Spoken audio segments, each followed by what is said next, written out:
आपल्या देशाच्या इतिहासात प्रथमच एका मुख्यमंत्र्याने आपल्या पक्षाची पूर्णपणे हारल्यानंतर तरी सुद्धा मला हार मान्य नाही, मीच मुख्यमंत्री आहे, अशा तऱ्हेचे बेछूट व बेलगाम वक्तव्य करणं हे त्यांच्या पक्षाला नाही तर त्यांना वैयक्तिक देखील अत्यंत चुकीच्या रीतीने ते वागलेले, तसं माझं स्पष्ट मत आहे.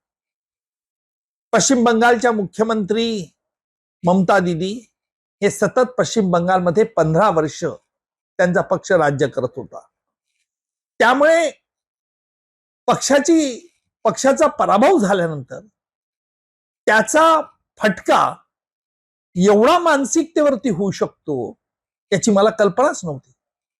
कारण मी मुख्यमंत्र्याचा राजीनामा देणार नाही, मला पराभव मान्य नाही, ही वक्तव्य काय दर्शवतात? ही वक्तव्य आपल्या कार्यकर्त्यांना, तृणमूलच्या कार्यकर्त्यांना भाजप पक्षाच्या विरुद्ध प्रोत्साहित करायचंय का? कायदा व सुव्यवस्था पश्चिम बंगालमधले बिघडायची आहे का? असे अनेक प्रश्न येतात.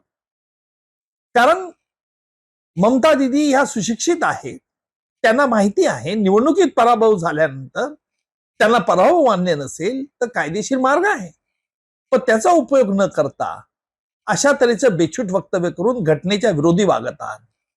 समजा ममता दीदीच्या शहाणपणात भर पडली नाही तर राज्यपालांना, पश्चिम बंगालच्या राज्यपालांना याच्यात हस्तक्षेप करावा लागेल, तृणमूल काँग्रेसचं सरकार बरखास्त करावं लागेल आणि जे नवीन निवडून आलेल्या भाजप पक्षाच्या आहे नेत्यांना त्यांना बोलावं लागेल आणि त्यांना सरकार स्थापनेविषयी आमंत्रण द्यावं लागेल. ही सरळ कायद्यामध्ये आपल्या तरतुदी, घटनेत तरतूद.